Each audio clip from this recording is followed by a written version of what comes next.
A new piece of equipment is coming to the Minion Prince in the next update, so let's tell you everything you need to know along with the new best build for the Minion Prince. This new equipment is better known as the Metal Pants, which gives your Minion Prince a defensive shield to block a certain percentage of damage for a few seconds. This piece of equipment unlocks at Town Hall 10 by upgrading your blacksmith to level 3. Additionally, this is an active ability that gives a certain percentage of damage reduction in addition to how long it will last. It also gives your Minion Prince 2 hero boost stats in HP recovery and HP increase. Thanks to this being a common equipment, it can be easy to upgrade as each shiny ore used will level up the hero boost stats and every 3 levels will increase the active ability stats. To show you how this equipment works, in this particular example, we're going to use the Minion Prince against some high DPS defenses, and when paired with the Slow of the Dark Orb, you can easily solo these defenses as the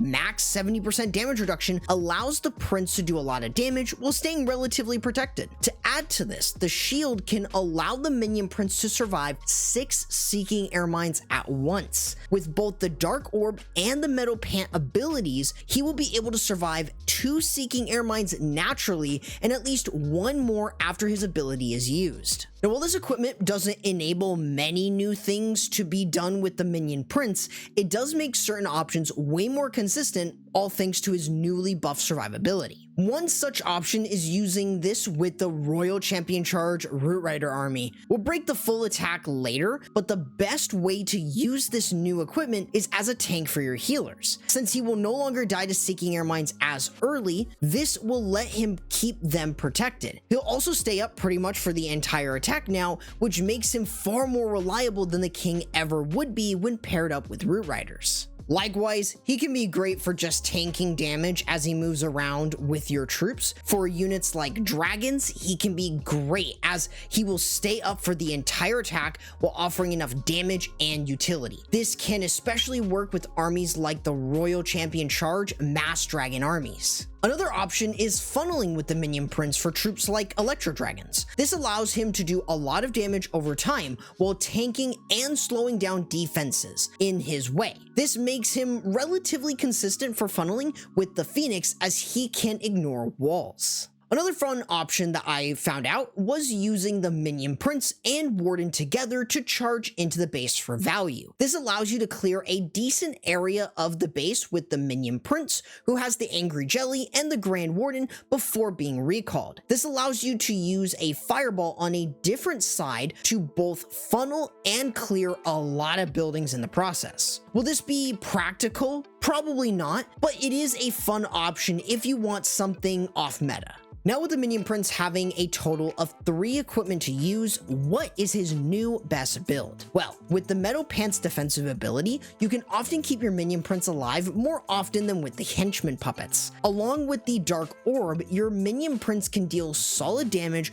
without taking too much in return. With these 2 abilities, it will also allow your Minion Prince to soak up at least 2 Seeking Air Mines instead of just 1. So overall, his new best build will be the Metal Pants and Dark Orb for its crazy good survivability, which keeps your Minion Prince in the fight for longer. You can also still run the default Dark Orb and Henchman puppets if you are below Town Hall 10, or you just prefer using the huge DPS that the default set offers for your Minion Prince. Now, with that said, what is the minimum level needed for you to use this equipment once it's in game? Well, from my testing, level 12 is a great level to start using it as it offers 62% damage reduction while also lasting for 13 seconds. When paired with a level 12 Dark Orb ability, you will be able to survive 2 Seeking Air Mines naturally while slowing down defenses by 40%. In this situation, they'll both last 13 seconds, making this a great level to start using either equipment together.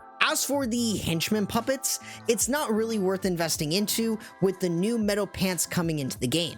So now let's give you an example of this new equipment and the best build for the Minion Prince in action. And this is none other than using Root Riders with the Minion Prince and the Royal Champion Charge. Overall, we're going to start this off by running the Royal Champion with the invisibility spells and the Electro Boots towards the outside of the base in order to start moving in and clearing out defenses. We're using our invisibility spells every 4 seconds, and don't be afraid to use your invisibility spells over defenses to prevent battle builders from healing those buildings up and keeping them taking damage from the Electro Boots. Other than this, you're just using them over time in order to get as many defenses before you recall the Royal Champion. This then allows you to set up two sides of your funnel. On one side, we're running the Queen and the Siege Barrack in order to clear a larger clump of buildings, while on another side, we're just clearing out some trash buildings left over from the Royal Champion charge. This allows us to create two solid funnels with the Queen having her healer puppets and mirror to easily set the funnel, while then also having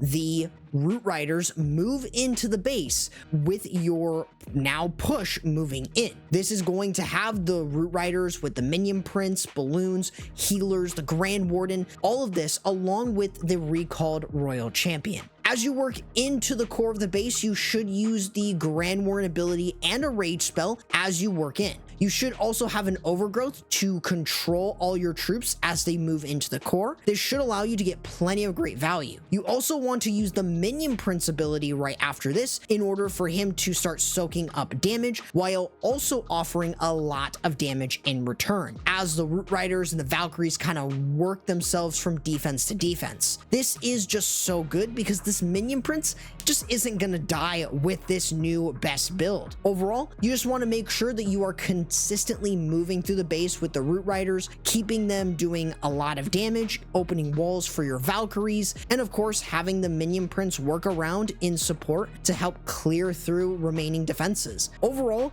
this strategy does not change with the new levels being added and of course the new Metal Pants ability here. This is definitely going to be one of the best attack strategies, which is going to be arguably better without the Barbarian King, since the Minion Prince can stay alive pretty much for the entire attack. So I'll be maxing out this equipment day one, but let me know what you think about the new Minion Prince equipment. If you do want a pretty simple guide on the Root Rider strategy used, consider checking out this video right here.